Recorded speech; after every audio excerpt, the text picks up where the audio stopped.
How many of you have ever vaped before? For my younger audience members out there, how many of you started vaping back in high school?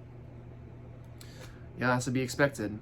Around my sophomore year of high school in 2018, I started trying different vapes and flavors because all of my friends were doing it.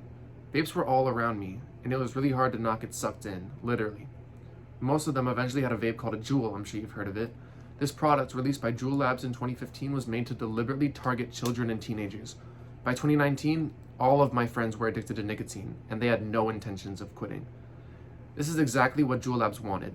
Young people who couldn't handle their addictions constantly buying vapes and Juul pods to go with them. Not only that, but they gave them the ability to hide their addictions from parents in plain sight. It's clear that Juul Labs paved the way for an entire generation of teenagers to get addicted to vaping. This was accomplished through their marketing strategies and advertisements, their use of fruity flavors and colorful imagery, and the overall sleek design of the vape. My first point is that Juul Labs' marketing strategies and advertisements led to many underage teenagers getting addicted to nicotine. Many of their advertisements included pictures of young and happy teenagers holding Juuls, which they would then use to promote on different websites and social medias, knowing that children and teenagers would see them. My first quote is from a lawsuit by the Commonwealth of Massachusetts against Juul Labs. According to the lawsuit, the e-cig company hired young-looking models, photographed female models in sexually provocative poses, and purchased advertising spaces for these on countless websites frequented by underage consumers.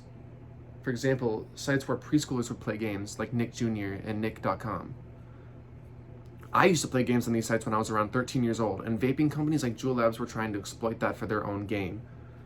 Another quote states that Juul's marketing on Twitter proved especially effective. Almost 81% of Twitter users who followed the official Juul account were between the ages of 13 and 20. According to the lawsuit, Juul's quarterly retail sales were highly correlated with the number of Juul-related tweets that appeared on Twitter. This kind of thing doesn't just happen. It's obvious that kids and teenagers were seeing these advertisements just as Juul Labs intended.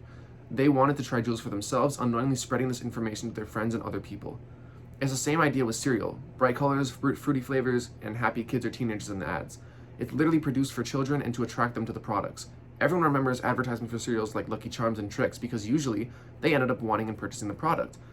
I know I did, and this leads me to my next point. My second point is that Juul Labs' use of fruity flavors and bright colors made children want to try vaping, leading to more addiction. In my own experience, it was a multitude of flavors that sucked me in, and there were always new ones to try. A quote from Drug Watch states that the tobacco industry has known for decades that flavor appeals to kids. It helps the poison go down, Swart told Drug Watch. My thought process as a kid was, ew, smoking cigarettes is gross. And I remember seeing those tobacco ads as a kid. But Juuls were different than cigarettes. They tasted good, and that was all that mattered. Another quote says that until then, sweet and fruity flavors had been front and center in Juul's early marketing. Regulators and public health advocates attributed much of teen vaping's rapid rise to flavored e-liquids. As I said before, this is exactly what happened. Even with the multicolored fruity flavors, it was still hard to identify the product. The Juul was made to be discreet, and it's clear that Juul Labs succeeded with their design. My final point is the overall design and sleekness of the products made it easier for young people to hide and continue their addiction. I've held and hit Juuls more times than I can count, and it was crazy to see firsthand how easy it was to hide from adults. A quote from a Time article by Jamie Ducharme said that Juul's $35 sleek, slate gray and silver e-cigs are often compared to flash drives or iPhones, in sharp contrast to the clunky tank-style devices that preceded them. They're small enough to fit in the palm of your hand and subtly vaporized pods of liquid containing nicotine, flavorings, and other chemicals. A few of my friends managed to hide their vaping habits from their parents for 2 to 3 years, and at that point, they're too far gone to want to quit. Turner from Drug Watch stated that Juul is easily concealable from parents and teachers and can be used practically anywhere.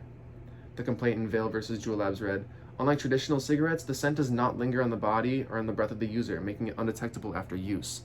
Kids in my high school would constantly go to the bathroom between classes just to hit their Juuls. Teachers weren't allowed to search them for vapes, and they couldn't smell the vapor once they were done in there. Juul Labs took the e-cigarette world by storm and succeeded in luring kids to try their products. So what should happen next? It's clear that Juul's paved the way for an entire generation of teenagers to get addicted to vaping. This was accomplished through their marketing strategies and advertisements, their use of fruity flavors and colorful imagery, and the overall sleekness and the design of the vape.